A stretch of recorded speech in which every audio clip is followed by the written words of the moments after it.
The morning sun cast long shadows across the lakefront as 17-year-old Devin pulled his thin jacket tighter around his shoulders. The wind off Lake Michigan had a bite to it, even in late spring, and he'd learned to feel grateful for any warmth he could find. He'd been awake since 5 like every other morning for the past 8 months. Sleep never came easy when you were living on the streets, and staying in one place too long was never a good idea. Devin made his way down the familiar path that led to his favorite spot by the water. It wasn't much, just a weathered bench that faced the lake, but it had become something like home to him. Here he could watch the world wake up. First came the early joggers, their expensive running shoes hitting the pavement in steady rhythms. Then the dog walkers, their pets happy and well-fed, tails wagging as they explored every interesting smell along the shore. He sat down on the bench and reached into his backpack, pulling out the remains of a sandwich he'd saved from yesterday. The bread was a little stale, but food was food. As he unwrapped it, a familiar scratching sound made him look down. A scraggly brown dog with mismatched ears had appeared at his feet, looking up with hopeful brown eyes. "Hey there, buddy," Devin said softly, using the name he'd given the stray dog weeks ago. "I was wondering when you'd show up." The dog's tail wagged cautiously. Devin broke off half of his sandwich and placed it on the ground. Buddy sniffed it carefully before wolfing it down in 3 quick bites. Devin smiled, one of the few genuine smiles that crossed his face these days. At least someone was happy to see him. 8 months ago, Devin's life had been completely different. He'd been in his 3rd foster home in 2 years, living with the Johnsons, an older couple who meant well but struggled to connect with a teenager who'd been bounced around the system since he was 15. When his 18th birthday came around, he'd aged out of foster care. The Johnsons had offered to let him stay a few more weeks, but Devin could see the relief in their eyes when he politely declined. He'd packed his few belongings into the same backpack he carried now and walked out into a world that suddenly seemed much bigger and much colder. The first few nights had been the hardest. He'd tried sleeping in parks, but the police would move him along before dawn. He'd spent 3 nights in a youth shelter downtown, but the place was overcrowded and tensions ran high. One night, a fight broke out over someone's stolen shoes, and Devin decided he'd rather take his chances on his own. That's how he'd ended up here, by the lake. He'd discovered that if he stayed quiet and kept moving, most people didn't even notice him. He'd become a ghost in plain sight, invisible to the families enjoying their picnics and the couples taking romantic walks along the shore. Devin finished his half of the sandwich and pulled out a battered notebook from his backpack. Inside were pages of notes he'd been taking, preparing for his GED exam. He'd managed to check out some study guides from the public library, telling the librarian he was homeschooling. It wasn't exactly a lie. Every day he spent hours reading and working through practice problems, determined to finish his education somehow. His mother had always told him that education was the one thing nobody could take away from you. She'd died when he was 15. After a long battle with cancer that had drained their small savings and left him alone in the world. His father had never been in the picture, and his mother's sister had tried to take him in, but her own financial struggles made it impossible. "You're smart, baby," his mother had whispered to him in those final days in the hospital. "Don't let anyone tell you different. You finish school, you go to college, and you make something of yourself." Devin looked out at the water, watching the sunlight dance on the small waves. Sometimes he wondered what his mother would think if she could see him now. Would she be disappointed? Or would she understand that he was doing the best he could with what he had? A family was setting up near the water's edge, about 50 yards away from his bench. Devin watched as a man and woman unpacked what looked like party supplies from several bags. Colorful balloons, a small table, wrapped presents. There were children too, maybe 3 or 4 of them, running around and laughing while their parents got everything ready. Devin found himself studying families like this one. He tried to imagine what it would be like to have people who cared about you enough to plan a party, to buy presents, to spend a whole day just celebrating you. He'd never had a real birthday party, not even when his mother was alive. They'd been too busy just getting by. But he wasn't bitter about it, not exactly. Watching these families had taught him something about hope. Seeing their happiness, their Easy laughter and casual affection reminded him that good things existed in the world. Maybe not for him, at least not right now, but they existed. A security guard was making his morning rounds, and Devin knew it was time to move. He'd learned the patterns of all the guards and police officers who patrolled this area. This particular guard was decent enough, never hassled him too much, but Devin didn't want to push his luck. He packed up his notebook and shouldered his backpack. Buddy looked up at him hopefully. "Sorry, boy," Devin said quietly. "I can't take you with me. But I'll be back later, okay?" The dog seemed to understand and trotted off toward a cluster of trash cans, probably looking for more food. Devin had a plan for the day, like he did every day.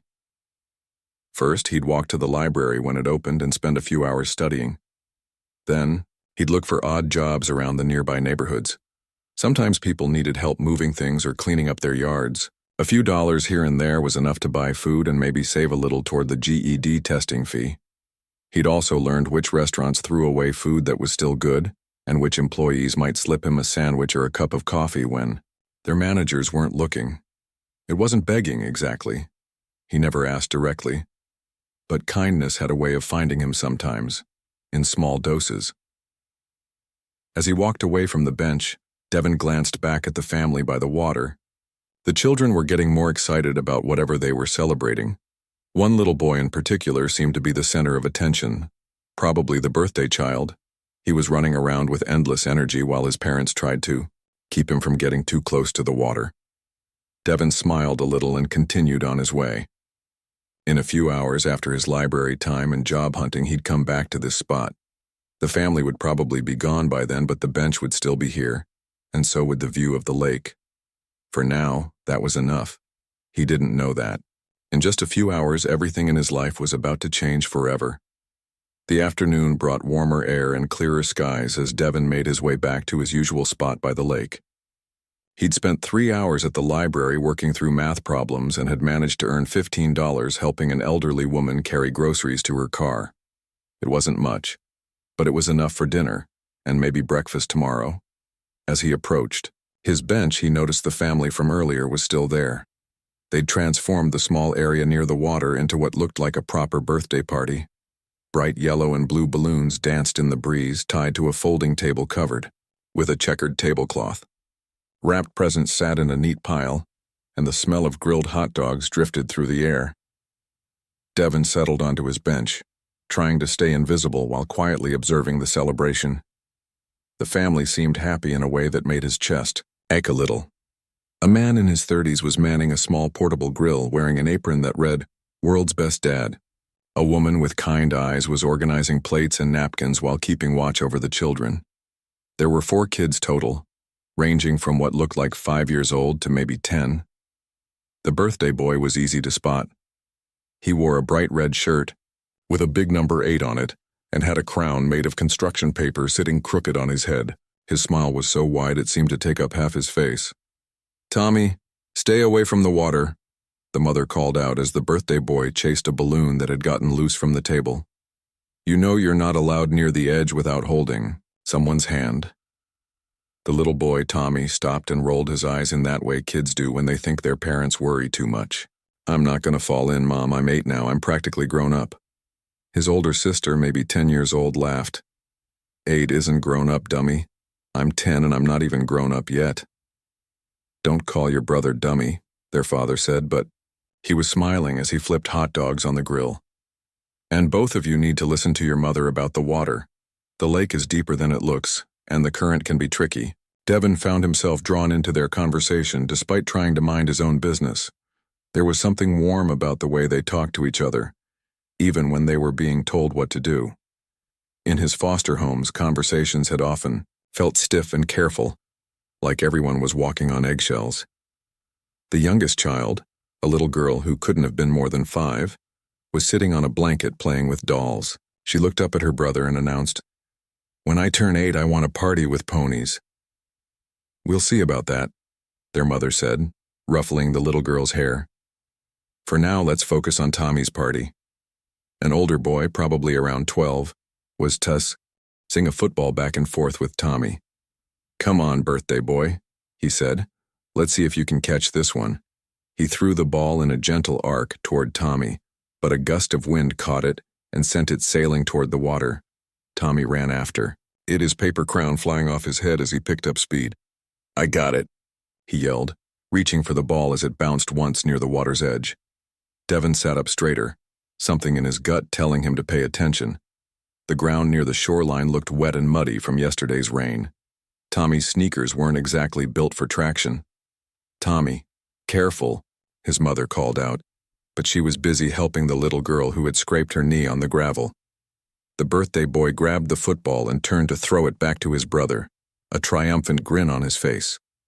But as he pulled his arm back to throw, his feet slipped on the muddy ground. Devin watched in slow motion as Tommy's legs went out from under him and he tumbled backward toward the water. The splash wasn't loud, but it cut through all the other sounds of the party like a knife. For a moment, everyone froze. Tommy's head bobbed up above the surface and he let out a startled yelp before going under again. "Tommy!" his mother screamed, dropping everything and running toward the water. The father threw down his spatula and followed, but Devin could see the panic in both their faces. Neither of them looked like they knew how to swim. The older brother was already at the water's edge, reaching out desperately. But Tommy had been pulled several feet from shore by a current that was stronger than it looked. The little boy's head came up again, and this time his eyes were wide with terror. He was trying to swim, but his clothes were weighing him down, and the cold water was making him panic. "Help!" the father shouted to anyone who might be listening. "Somebody help us, our son can't swim." Other people in the area had noticed the commotion and were starting to gather, but no one seemed to know what to do. Someone was already on their phone, probably calling 911, but Devin knew that help wouldn't arrive in time. Tommy went under again, and this time he stayed down longer.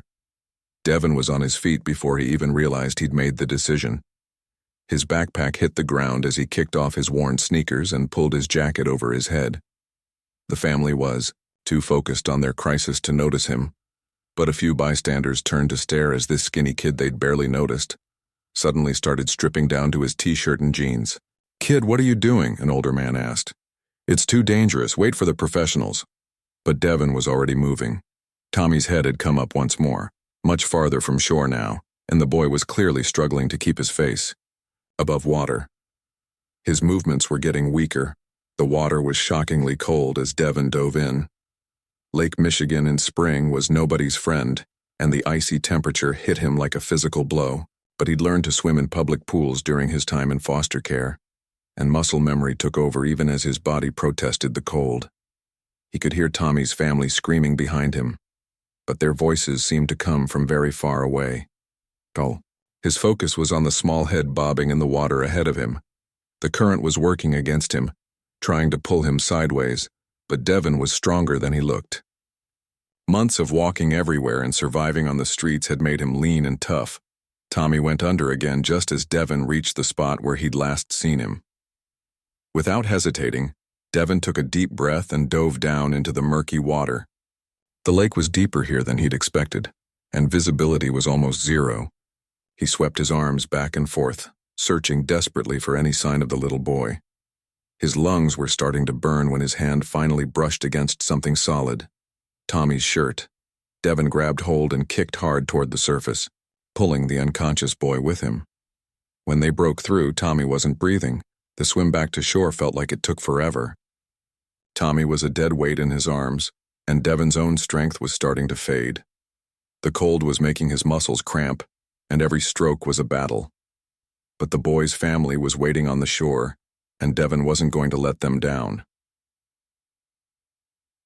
As his feet finally touched the muddy bottom, strong hands reached out to help pull them both to safety. Tommy was blue around the lips and completely still. Devin's knees hit the muddy shore as he dragged Tommy's limp body out of the water. The little boy wasn't breathing, and his lips had turned a frightening shade of blue.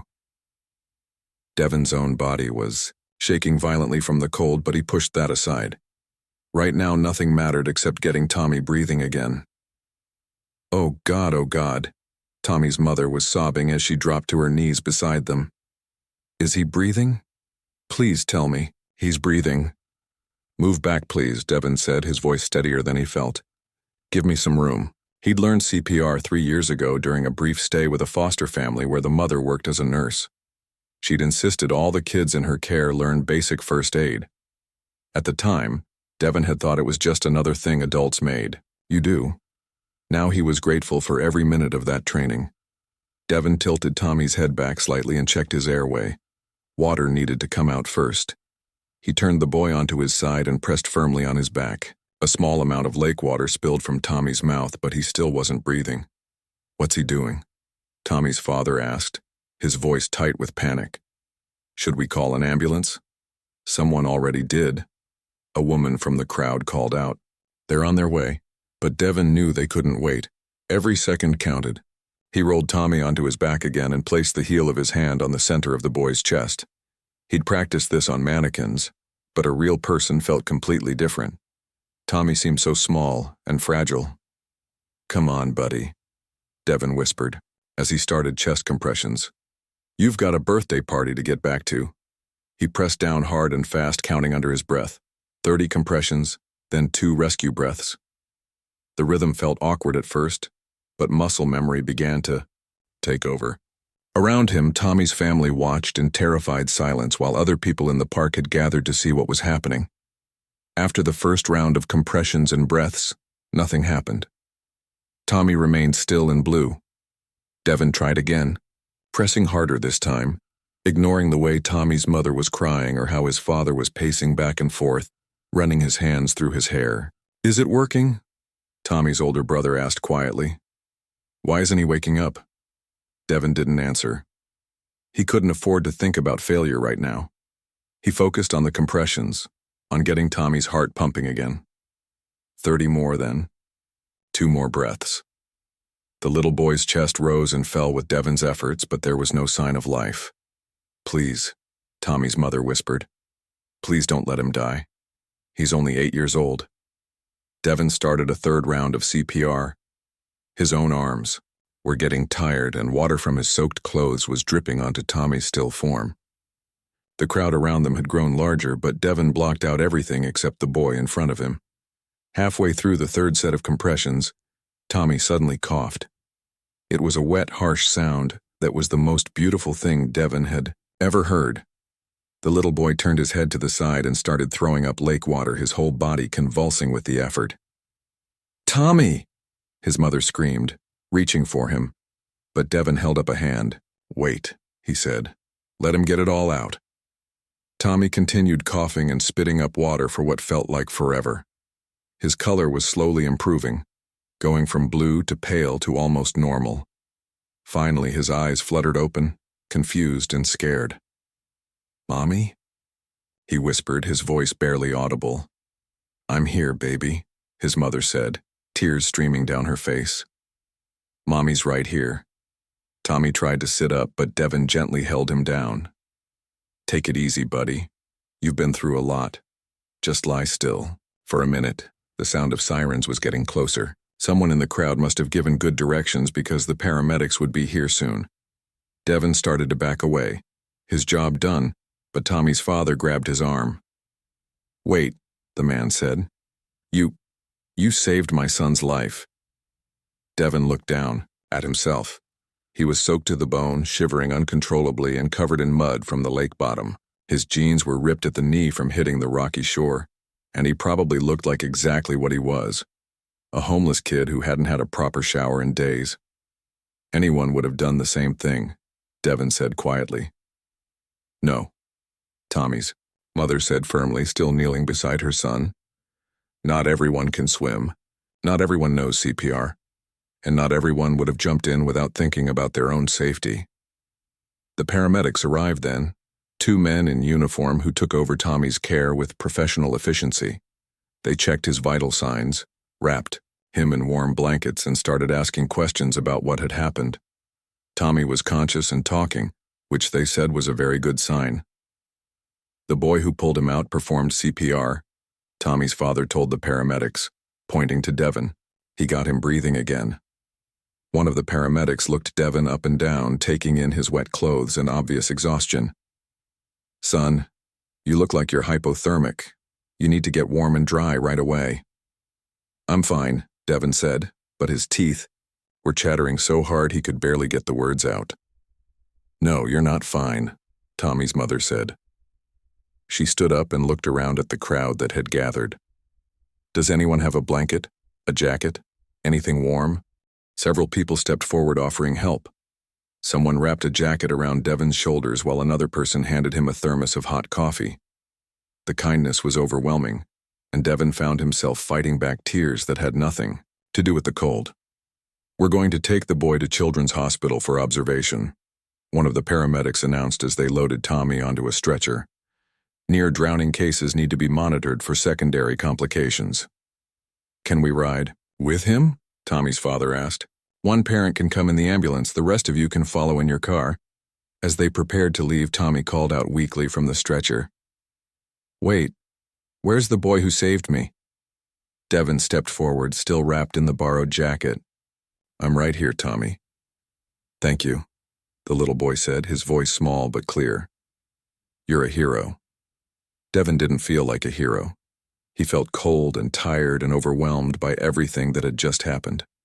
But looking down at Tommy's grateful face, seeing him alive and talking when just minutes ago he'd been blue and lifeless, Devin felt something he hadn't experienced in a long time. Purpose. "You just focus on getting better, okay?" Devin said. "And next year, maybe have your birthday party a little further from the water." Tommy managed a weak smile. "Okay, I promise." As the ambulance pulled away with Tommy and his mother inside, his father lingered behind for a moment. The other children had gone with neighbors who promised to take them home, and the birthday party supplies lay forgotten on the ground. "I don't even know your name," Tommy's father said to Devin. "It's Devin. Devin, I'm Robert, and I need you to know that what you did today, there aren't words for it. You gave me my son back." Devin nodded, not trusting himself to speak. Around them, the crowd was beginning to disperse, but several people stopped to pat Devin on the shoulder or shake his hand. The attention made him uncomfortable, but he was too exhausted to do anything but accept it. "We're going to the hospital now," Robert said. "But this isn't over. My family owes you everything." As Robert hurried away to join his family, Devin stood alone by the lake, still wearing a stranger's jacket and holding an empty coffee thermos. The sun was starting to set, painting the water gold and orange. Tomorrow would bring new challenges, new struggles to find food and shelter. But tonight, for the first time in months, Devin went to sleep knowing that he had made a difference in the world. 3 days had passed since the rescue, and Devin was back to his regular routine. He'd returned the borrowed jacket to the park's lost and found, hoping whoever owned it would get it back. The coffee thermos had been left on his usual bench with a note of thanks. Life on the streets had a way of moving forward whether you were ready or not. Devin was studying at the library when he felt someone watching him. He looked up from his math workbook to see a familiar face standing near his table. It was Robert, Tommy's father, looking nervous and a little out of place among the homeless people and students who usually filled this section of the library. "Devin," Robert said quietly, "I hoped I might find you here." Devin closed his book and looked around, suddenly self-conscious about where Robert had found him. The library was one of the few places where being homeless didn't matter much, but having someone from the outside world see him here felt strange. "How's Tommy?" Devin asked, standing up. "Is he okay?" "That's actually why I'm here," Robert said, his face brightening. "He's perfect. The doctor said he made a complete recovery. No complications, no lasting effects. They said it was because you got him breathing again so quickly." Devin felt a wave of relief wash over him. He'd been worrying about Tommy for 3 days, wondering if there might be problems he couldn't see. "That's great news." "There's something else," Robert continued. "Tommy hasn't stopped talking about you. He wants to see you again to properly thank you. My wife and we'd like to take you to dinner. Nothing fancy, just a way to show our appreciation." Devin shifted uncomfortably. "You don't need to do that. I'm just glad Tommy's okay." "Please," Robert said. "It would mean a lot to our whole family." Tommy specifically asked if the boy who saved him would come visit. The idea of a family dinner felt both wonderful and terrifying to Devin. He hadn't Sat at a dinner table with a family since before his mother died.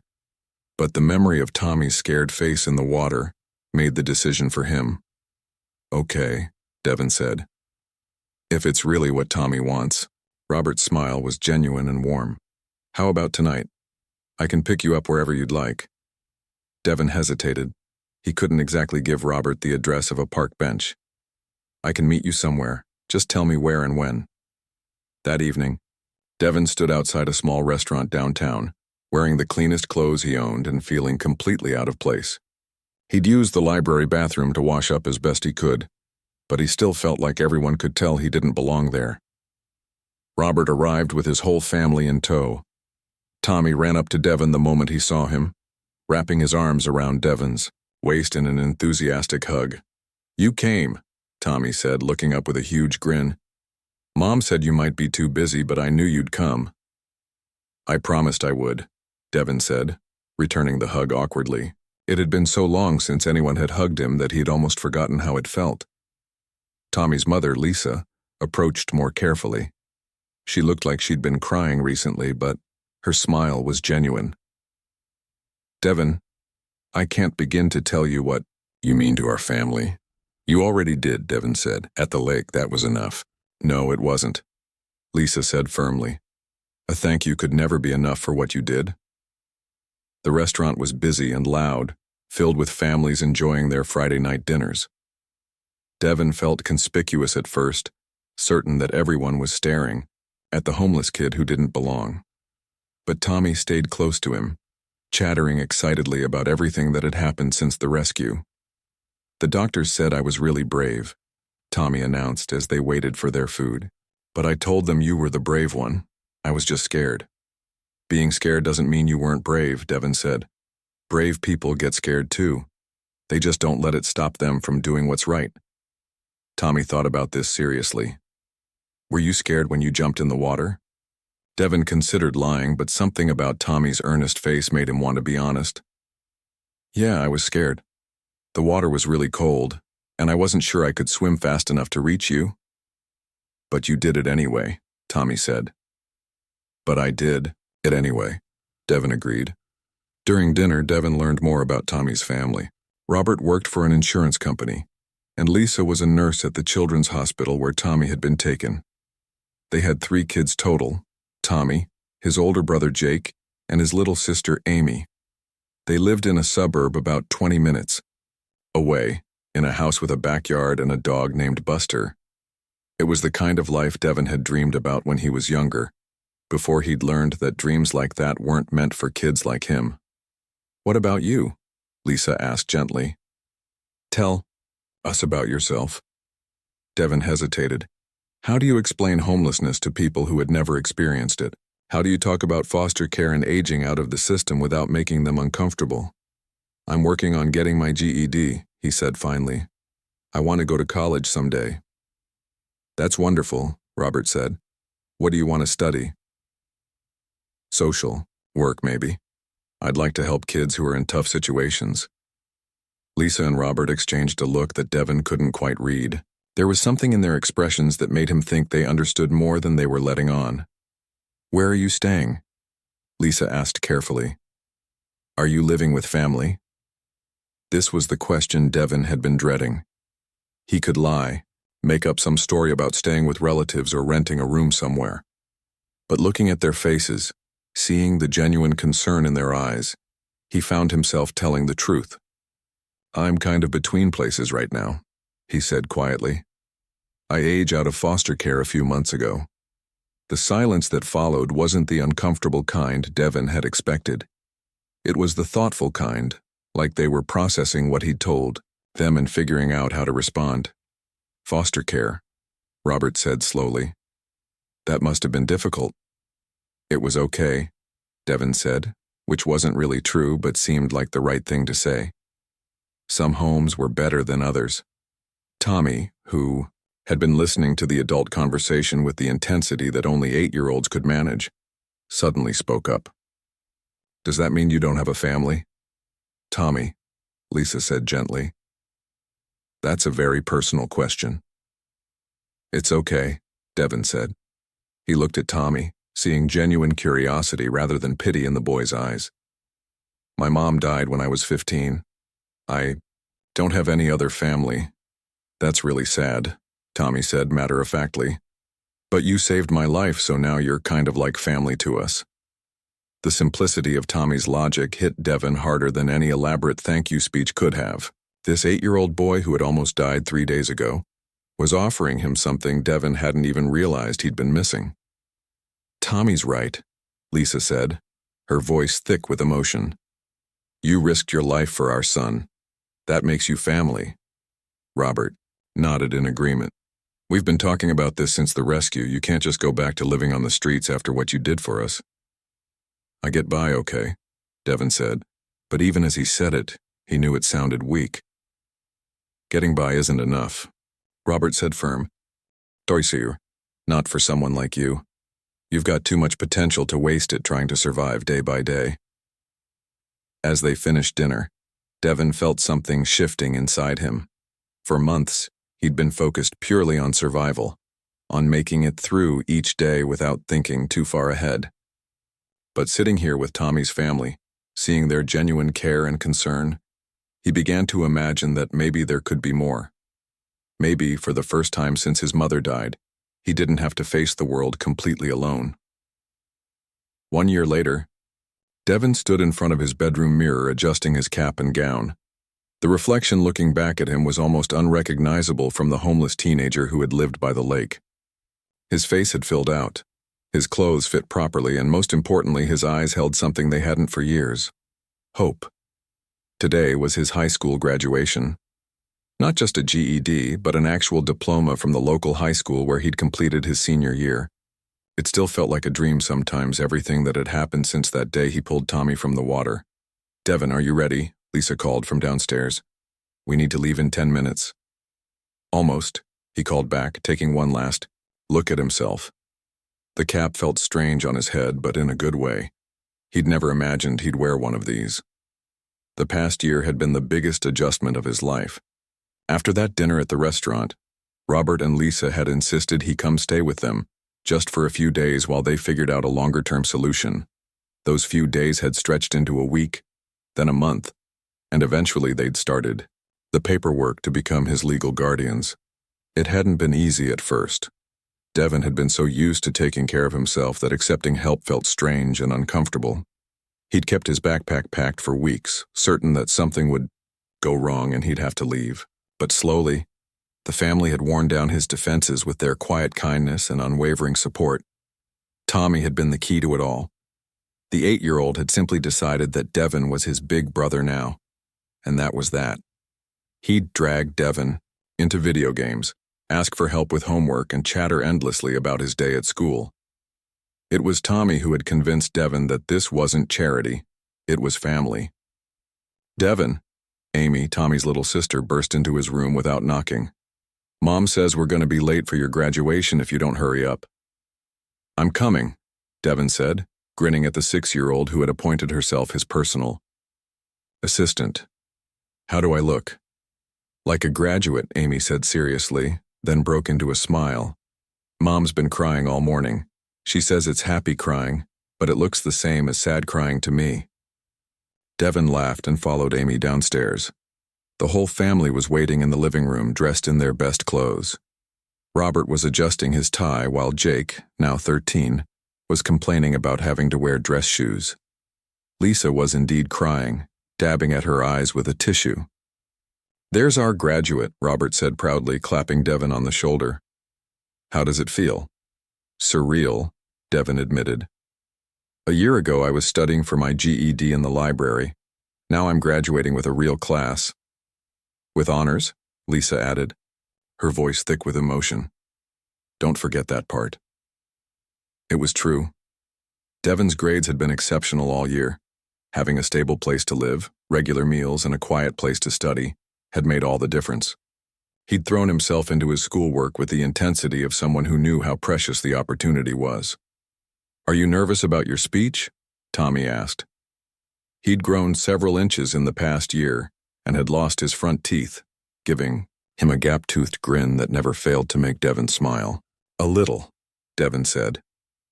The school had chosen him as one of 3 student speakers for the graduation ceremony. When they'd first asked, he'd wanted to say no. Public speaking terrified him. But Lisa had convinced him that his story needed to be heard. The high school auditorium was packed with families celebrating their graduates.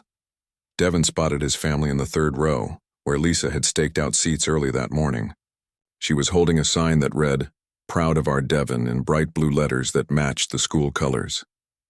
As Devin sat with his fellow graduates, he thought about how different this day could have been. If Tommy hadn't fallen into the lake, if Devin hadn't known how to swim, if the family hadn't insisted on staying in touch, his life would have taken a completely different path. He might still be living by the lake, struggling just to survive each day.